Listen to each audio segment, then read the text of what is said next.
C6 ZR1 or gated manual Lamborghini Gallardo or LS7 Z06. That's the three options right there. Cause this bitch is getting a power glide, and then we're never, I don't know, that's it. Good morning, guys. It is gonna be an interesting day today, mainly just because we're gonna actually be finding out if the Mustang is blown up, which I really suspect it is. If you guys saw the last video where we were at the track, the last pass against Demonology, once again in 4th gear, which is really ironic. But I didn't miss any gears or anything. Really what happened was I shifted into 4th, and for some reason, as soon as I got back into it, it just popped. And I'm not sure exactly what was going on. I sent the data log over to VMP. They looked it over, and he told me to pull all my spark plugs out. I have a weird feeling that one of them is probably going to be coated in oil, and I think that is because maybe one of my ringlands went out. Still not sure. I really honestly couldn't tell you. But on a happier note, we've got some new parts for Beep the Miata here, which is pretty dang awesome. As you guys know, this is our giveaway car that we're actually doing right now. We've got a new steering wheel from Styleworks in this box right here. They are a really cool company that I've been messaging back and forth on Instagram. They're actually a new steering wheel company, and they've got steering wheels for literally every single car under the sun that you can imagine. All you need is a little steering wheel hub, and you can bolt it onto any car. I'll drop their Instagram right here. You can go check out their stuff. Being that we are going to be messing with the airbag, I did go ahead and disconnect the battery back here. And also, as you guys know, since getting this car, that was my only complaint really about it, is that the steering wheel, you can see, I'm not sure what happened. It's like, I really don't even know. It looks like part of it just started disintegrating. So anyways, we're gonna get this ugly steering wheel off of here. Actually, the steering wheel itself isn't that bad. It's a Nardi wheel, but the only problem is that it's just really destroyed. So I don't want it on here, but there's only one bolt right here underneath this rubber cover, and one more right here. And then once this airbag's out of the way, you gotta disconnect the connector. And there's one bolt back here, and then I can literally just install the new steering wheel. So it's pretty easy. I got the steering wheel hub from NRG. It is your basic steering wheel hub, no quick release or anything like that. They sent us a bunch of super cool decals and stickers. I don't know what this is. Oh, this is a product catalog. Here is the new steering wheel. This is honestly the most exciting part about this car to me. For some reason, I love this stuff. What? Yeah, we got a horn button from Styleworks. That's actually a pretty cool little horn button. This is what you guys are probably waiting for, because it's really cool. I'm not gonna lie to you, I kind of took a sneak peek of it already. This is Beep's new steering wheel. So this is actually paint matched to the car, if you see that right there, which is awesome. We've got the It's Just a 6 banner right here and the 6 logo. We've got the Styleworks logo right here as well. And it's actually really a nice steering wheel. I'm not gonna lie to you. The paint matching is just, that's just an added touch that I really wasn't even ready for. Check it out. I mentioned that I was gonna put the white wheels on here, so they were like, oh really? Okay, we got you. So then they went ahead and paint matched the white on the wheels to the steering wheel as well. And this color right here is actually color matched with the tan interior. So it is a really unique steering wheel. This is completely color matched to the car. So if you guys want a completely custom wheel for your car, go ahead and give them a shout on Instagram, and they can make you one just like this for your car. Well, hopefully not just like this, don't copy me, but this is like, oh, didn't blow up. That's good. Airbags are easily in like my top 3 feared things in the world. Alrighty, now that nut is off, so this should just, come on, don't be a pain. There we go. That nut should just slide off. Nope, that's definitely supposed to come off. So now this should just come out.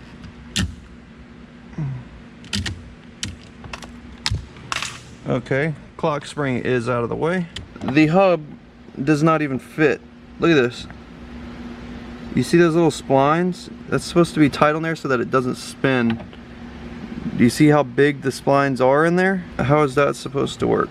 I just now went to D&D Performance's website and actually ordered a steering wheel hub, and it was like $60 cheaper than this one right here. So I guess I'm gonna either return that or maybe use it on the race truck if it'll fit that truck. So this situation kind of leaves me in a bad spot. We are not gonna be able to put the steering wheel on today. Don't really feel like putting the stock wheel back on, so I'm just gonna have to sit here, I guess, with the car with no steering wheel for a few days till the new hub comes in. I just want to chunk this through a wall right now. I'm so mad. It's so stupid. stupid. I guess we can go ahead and get started diagnosing this car. I'm not even sure. It'd be different, like I was telling Harry, if something actually completely broke and I knew what it was, but the problem is that I have no idea what happened. So essentially what was going on is the run was absolutely perfect. Well, actually I say that, the run wasn't really perfect. The clutch was slipping really bad.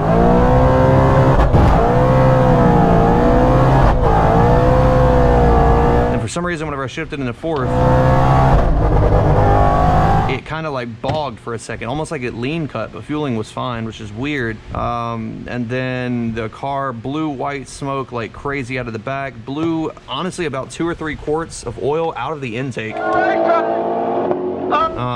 Luckily Asa was there and we filled the car back up with about 3 quarts of oil, and that was just to be able to get it back on the dipstick. And then it drove home perfectly fine, had perfect oil pressure, everything was absolutely flawless on the car. I'm honestly at a loss. I've got no clue what happened. So I guess what I'm gonna do is, my only hypothesis that I can get from this is maybe one of the ring lands on the cylinder broke, or on the piston I mean, and it maybe just the compression ring is holding on for dear life and is just actually keeping compression somewhat in one of the cylinders. But being that it did blow all of that oil out of the intake, I'm imagining that if one of the ring lands broke, the spark plug is most likely going to be completely covered in oil. Also, something really strange is whenever that happened, I shifted into fourth, I lost IATs, which is the intake air temperature, and I also lost oil temp sensor. So both of those sensors were not reading anything after that, which is odd. I think it's funny because I just now made a whole video talking about how my car is doing so good for holding this much power on a stock motor and everything, and then 2 or 3 videos later the car blows up. The irony is real. That looks good. Yeah, but say, I was looking at the anti-seize, so I didn't know I put that much on there. First 2 so far, perfectly fine. Watch there ain't gonna be nothing wrong with any of them. Don't say that. If there's nothing wrong with any of them, that'd be really bad. I mean, just take it to the track again this weekend. Oh yeah, finish it off? I mean, if anything, we just put an LS in it. Oh yeah, okay. I'm sure nobody would be mad about that. No, I mean, why? It's better. I need a little bit shorter one. Oh my gosh. Look at all the oil in there. Oh yeah, look where it turned it brown down there from where all the oil was. I wonder if I can get to this without pulling the throttle body off. Yep. Inside of the throttle body is completely covered in oil. Another one perfectly fine. I'm waiting to pull one of these out and the spark plug be like completely broken in pieces and just piston on it and everything. Perfectly fine again. Maybe she just got sick and threw up, bro. Chill out. Half of the cylinders are fine. Dude, you've got to be kidding me. 5 of 8 cylinders, perfectly fine. Ugh. Perfectly fine again. Good Lord, dude, what is going on? Every cylinder looks fine, but it just blew a gallon of oil out of here. What the hell? Dude, you are kidding me. Perfectly fine. Literally, I guarantee it was just a hiccup. How? How is that a hiccup though? There's some weird shit that happens, bro, on the race cars. Especially when you run, what, 25 pounds of boost through it? 17. It ain't even that much. Yeah, but it's a blower. Yeah, we about to crank that blower up to like 30 pounds after this motor gets in there though. If you guys are watching this video right now, we're about to put this built motor in here. I've got a very important decision to make. I'm gonna whatever this motor goes in here, we're really shooting really high here. We're gonna get this Gen 3 off of here and put a VMP Gen 3R on here. With that built block and everything, we're gonna be shooting for like 1,400 or so wheel horsepower. We can do that through a manual, or we could do it through a power glide. Now here's what I'm expecting. If we put it that much through a manual, it'll probably run maybe 8s. It might make an 8-second pass with a manual, which would be nuts. We gotta beat 907. Yeah, 907 right now is the goal, or the record for a stick shift S550. A GT350 ran that with twin turbos and made 1,497 wheel horsepower. This car obviously weighed in at 4,004 pounds whenever we weighed it a few weeks ago. So super, super heavy car, but 907 is the stick shift record right now with any kind of manual and any kind of S550 platform. So we can go for that, or put a power glide in here, be really whack, because there's not going to be any more manual. But I will say that the power glide, there's no reason it shouldn't go 7s with that much power. If you guys don't know Mexico Racing League, go check them out. But they are running 880 now, right? 807. 807. He's only making like, I don't know, he's really not making that much power. He's making a lot of power, yeah. Like right at 900 now. No, he makes more than that. 680. You don't think it makes more than 900? Damn, that makes me sad then, because I could be running almost 7s right now. But nope, gotta have that manual in there. And they've done it same setup, 10R80 and 6R80 cars. So. Yep. So here is the decision. Basically, is to go with a built auto or a built manual.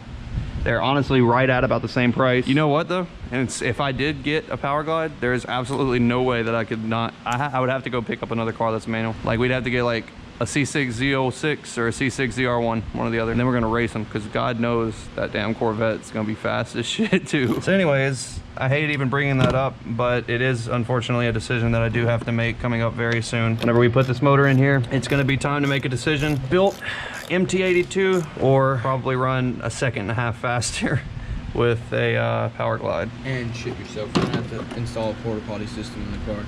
Probably. This is the last plug. What's it look like? No, dude, no. I'm telling you, bro. No. I'm about to throw this damn.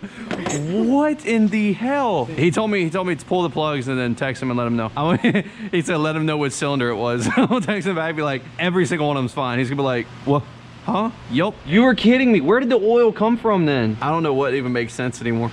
Take out the dog in the fish tank, bro. Take out what? How you gonna go to college with grass ain't even cut? What are you talking about? That's exactly what this motherfucker's doing right now. To go walk the dog in the fish tank, bro. How you gonna go to college if the grass ain't even cut? Let me check the oil. I'm just curious. It's not even milky either. No, it's not milky at all. There's no E in the damn oil at all. Actually, hey, look, do we have a lighter? I'm gonna try and light the dipstick. On this episode of Ghetto 101, we're gonna try to light our dipstick on fire to see if there's E85 on it. Yeah. I don't know if this is stupid or not. You correct me if I'm wrong, but theoretically, if there's E90 in the oil, whenever we pull that out, that thing should ignite fast, right? It should flash. Get the out of here. What is going on? Go take it to the track.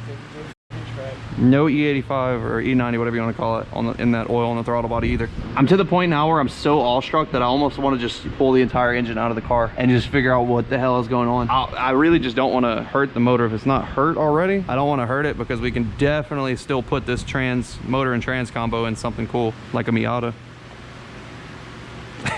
If we do that though, it's got to be an NB. I ain't messing with no NAs after seeing that strut tower. We couldn't even fit a turbo in there without cutting it. This is, can a Coyote fit in a Miata 101? Right about there. About 26 inches. 20, let me see. That's it? Yeah. No, it's about 27, 26 and a half. No, I think it was 29 last time I measured. 27 and a half. Same. Yep, same. I know we could fit a Coyote in here though. We would just have to pull this strut tower brace off and then the engine wouldn't be center anymore. It would have to be over a little bit because the engine bay, if you look at it where it's cut out, actually isn't center. But actually, yeah, they wouldn't be able to run a hood on here at all. There's no way. Just imagine an MT82 Coyote swapped in Miata. That thing would be wild. This thing weighs 2,000 pounds, that weighs 4,000 pounds. And with that little bit of power that car is making, going 9.7s with a manual. This thing right here, if it could hook, which is not gonna happen, but if it did, I guarantee you in a full bolt-on Coyote, this thing would go probably 950s with a manual, weighing 2,000 pounds. 500 wheel horsepower. Alrighty, quick update for you guys. We sent everything over to VMP and I told them that there is no issue with spark plugs at all. And I posted it in some Facebook groups and everybody is very, very confused right now. Just about as confused as I am, but they told us to go ahead and while we're at it, just go ahead and pull the spark plugs back out and do a compression test on each cylinder. This is the part of going fast that isn't that fun. Whenever things don't work right, you got to diagnose what is going on. And on these cars, the way that we need to do this to make sure that we're not getting any fuel in the cylinders, you've got to actually, whenever you go to start the car, you've got to hold the throttle down and it kind of cuts all the fuel out. So okay, now let's look up compression numbers and see what we need to be looking for. So we're looking for about 170 to 180. Cylinder number 1, let's see what we get.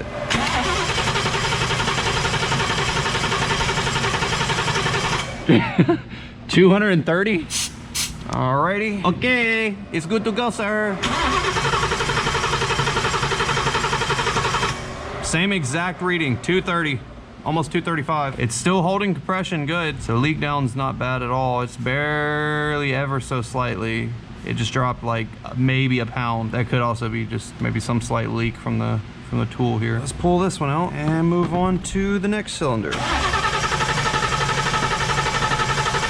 This one's a little bit higher than the other two. Still perfectly fine. No leak down either. perfectly fine as well. What the hell? So we're in the middle of compression testing the third cylinder. So I went ahead and opened my phone real quick and read some of the comments on the post that I had made in the Supercharged Coyote group, trying to see what the deal is with the car. Someone brought up a very, very valid point. So this car actually has a factory PCV check valve right here. Inside of here, as you were seeing a minute ago, let me get it back out. Okay, listen very closely. So basically what happens is if I blow right here into there, it's not going to come out. But if I blow on this side, air will pass through. And basically what this is like I said, it's a check valve. This is supposed to stop boost from going into the crankcase. And basically what it does is this hooks into the vacuum line and it's supposed to be one way. So basically what that means is the crankcase pressure can actually escape through this one direction. But being that I hook up the catch can and everything else, which is also hooked up to vacuum or boost in this case, whenever I hook it up to that, it has a check valve in there to block it from going back into the crankcase. But the issue is that this factory PCV valve, I guarantee you, is not made to hold up to the 18 plus pounds of boost that I'm throwing at it right now. I guarantee you that that one, that is the factory one, probably only holds about 10 psi before it just let boost creep past that valve into the crankcase. It must have blown out because this one is just an open hole. This one does not actually have a valve in it, and the reason being is because this side is actually just going to the intake, and the intake is not actually under boost, it is rather under vacuum. So whenever the crankcase gets pressure in it, it just escapes out of that one. It can go both ways because it really doesn't matter at that point. It's not under boost, but anyways, it escapes and it just goes back into the engine. But when the crankcase was under that pressure from probably it passing by that PCV right there, shoved a ton of oil and everything out of the PCV on this side and into the intake, which is why so much got dropped down here. But I guarantee you, like Harry said, a very valid point is that I think one of the reasons why it blew white smoke out and bogged is because probably sucked it in there and burned it off real quickly, and that is probably the reason why there was so much white smoke out of the back. Also, that would definitely explain why there is no problems with anything else, and also it would explain why there's oil in the intake, why it blew the white smoke, and why we're still having basically no issues, is because honestly it probably did not hurt the engine. I see the only thing that could have been a problem here is whenever the crankcase was under that much pressure, it might have blown out some seals. But like I said, we are going to continue and go through this and do the compression tests on the remaining cylinders just to be sure, but I really don't see any problems. Next cylinder is perfectly fine again, 235 psi, no issues again with leak down, everything looks fine. Now the first one on the driver's side, 235 again.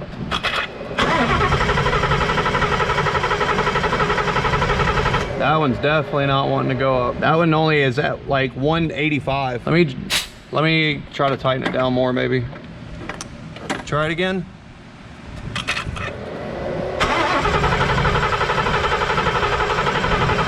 Cranking time exceeded. Oh yeah, that's just because the starter is getting hot, so it tells you stop. All right, try again. Still says cranking time exceeded. Okay, kill it. It's still not letting you start. All right, that's it. I'm done with Coyotes. We're selling it. C6Z06 coming soon, baby. Nitrous ZR1 coming soon, baby. This this Coyote shit, baby. Yeah. Hang on, I'm gonna just pull the battery terminal off and put it back on. That's the real question. C6ZR1, yeah?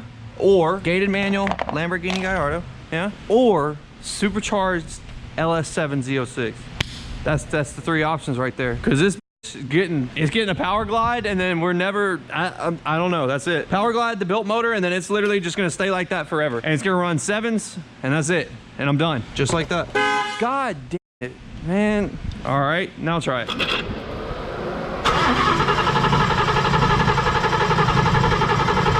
Try it again. All right.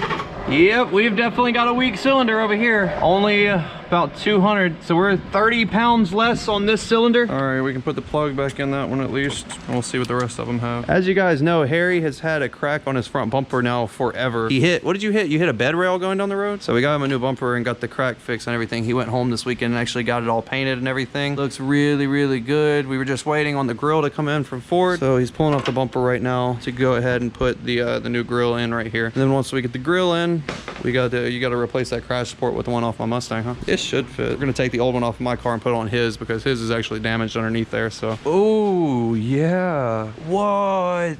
Dang, dude. It folded It knocked all this and all in here and everything. Dude, imagine if it would have knocked that ground off while you're in the middle of the road. It about that would did have killed that one right there. If you would have knocked one of these grounds off, that would have killed the whole car, I bet. Yeah, if you got your cup holder lights aren't plugged in, it'll die. I don't know why my car does that. The stove's dumb. Yeah, look, this one's sticking out properly. Yeah, perfect. Look how bent. Oh my gosh. So this is mine, which should slide in there perfectly fine. We're just gonna have to bend back the tabs on the car itself. Damn, you got a bent frame. You can total this car. Technically, you actually could. That's pretty funny. Now we can just bend these tabs back straight, hopefully. And once those get bent back straight, then it should be able to slide in perfect. Bolt it all back down and put the bumper back on. Good to go with a new crash support. And it's black, so it's gonna actually blend in real well. While Harry is working on doing that, I'm probably about to give this car a start and just make sure that it still actually will run.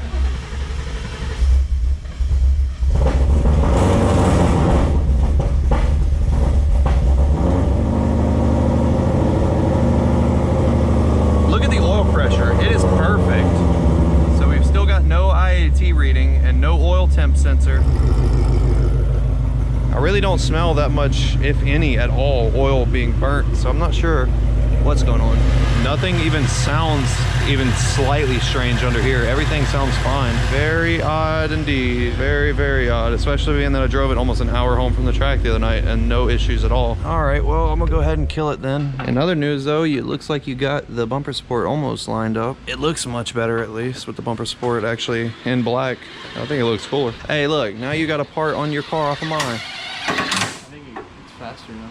Yeah, that's your good luck now. Now you'll be able to go 9s with a manual maybe, and then I'm trying to hit 7s with a power cloud now. I'm joking. I'm telling you, that's gonna be like the I feel like I'm about to get roasted in the comments. I feel like I'm gonna let everybody down if I go auto. We got him some GT grills, and they look much better. Instead of, what was it, Harry? It was the lines, and it replaces it with the honeycomb stuff. It was a different honeycomb. It was a lot bigger. Yeah, now we need to get you some wheels on there. Then you need to get you an angle kit and go drift that bitch. Okay. It doesn't feel right looking at it though. I'm used to normally seeing the crack right there in the bumper. This looks weird. It doesn't look like your car anymore. Who are you? What did you do with Harry's car? All right, now that Harry's car is off the lift, I'm gonna pull this car up onto the lift and we're gonna drain the oil out of it. We're gonna inspect and see if we can find any metal shavings or anything. Oh, what the hell, dude? Oh my God. Look at that right there. Oh yeah, there's oil all over. Oh my God, there's oil all over the K-member and everything. Doesn't look like the rear main seal blew out. Oh yeah, why is there oil all over up here? It's all over the boots. Because I told that you airbox has holes in it. It went through the bottom of the airbox. It went all over all this stuff? Yeah. It's not good when your oil filter has oil dripping from it. Like even, there's oil even on the power yeah. steering connectors. Oof. You know these are electric power steering? Yeah. There's no power steering fluid. It's really scary, honestly. No, I like it. It's Boy, cool. I can hack into your car, turn that on, drive it off, and steer it. I want to make it as clean as possible in case there's even fine metal in here. I just want to know. Have you ever answered the question what degreaser you use? Nope. Nope, I refuse to. Yep, I won't tell anybody what degreaser it is. It's a secret. Oh, yeah. I can feel it coming.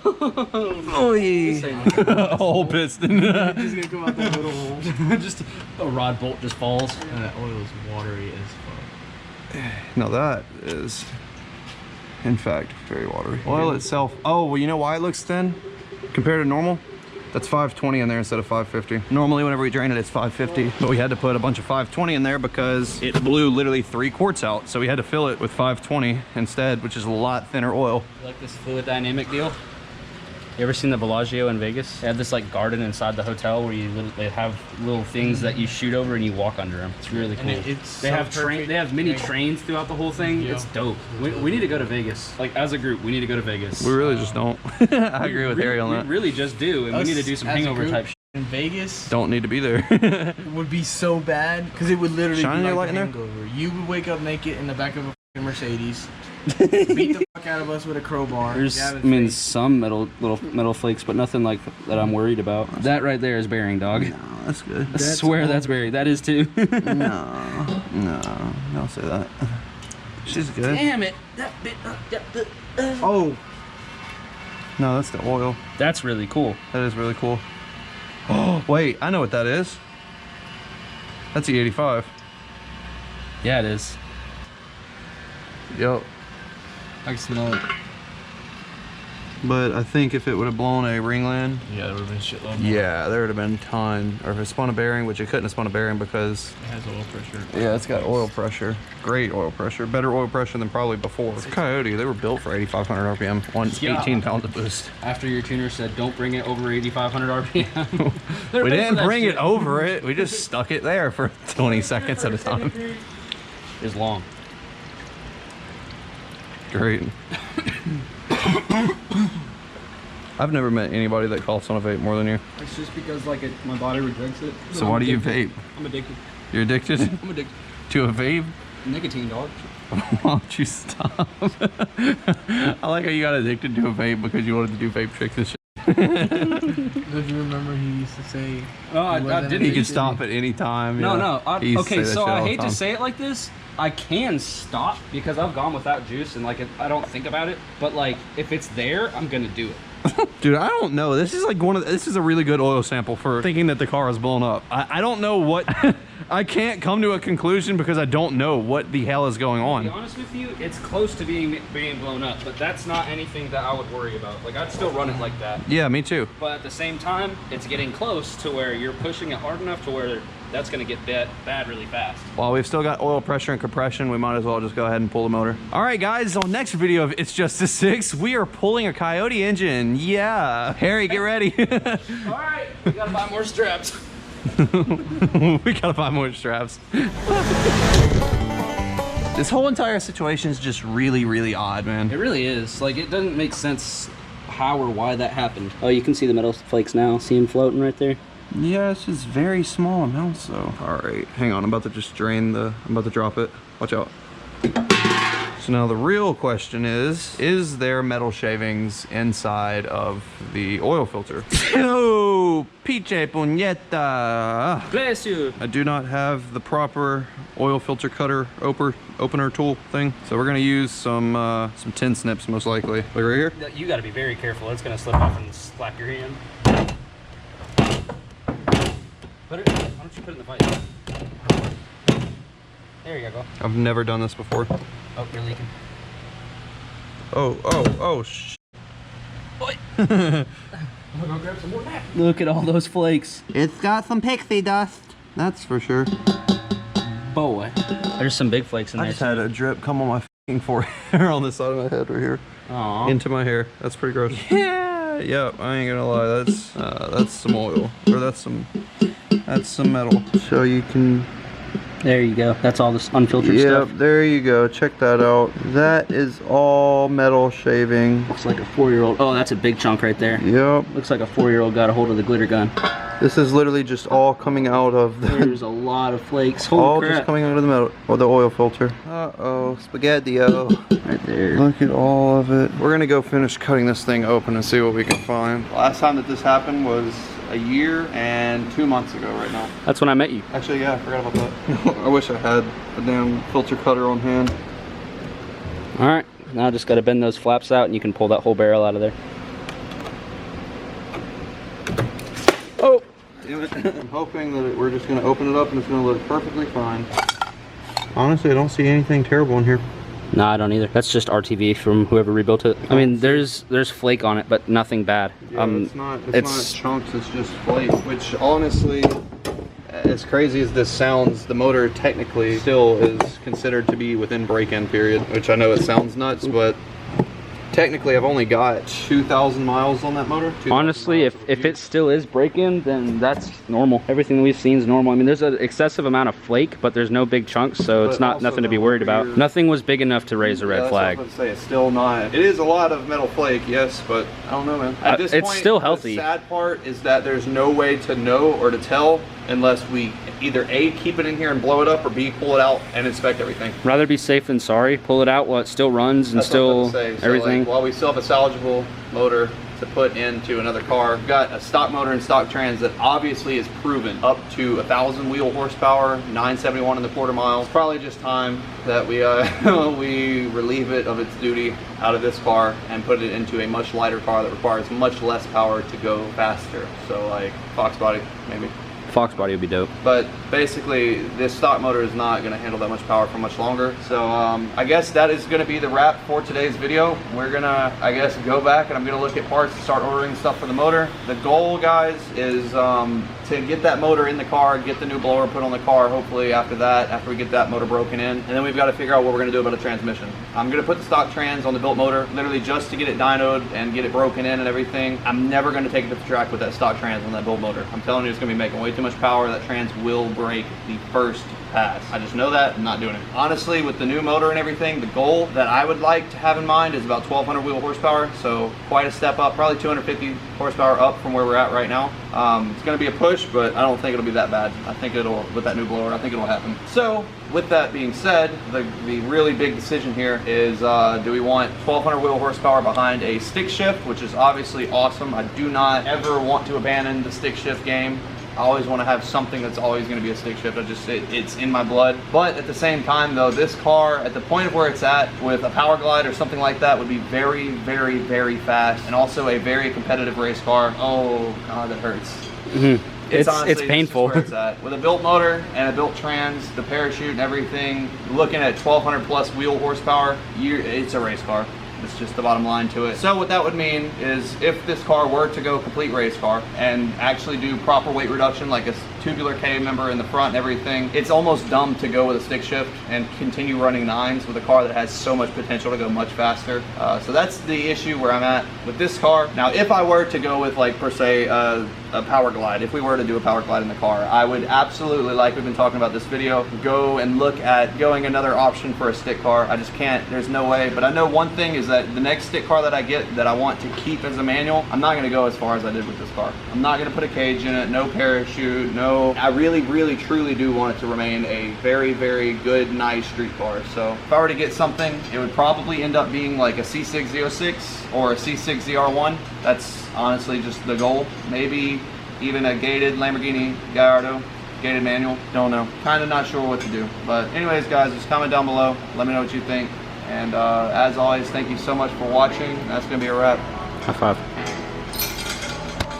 I'm all alone again, out of my own again, running from home again. You always telling me you can do better, shut up and show me then. I don't got time for this, I laid on the line for this, told you in confidence, all of my secrets and all of my woes, you took all of my soul.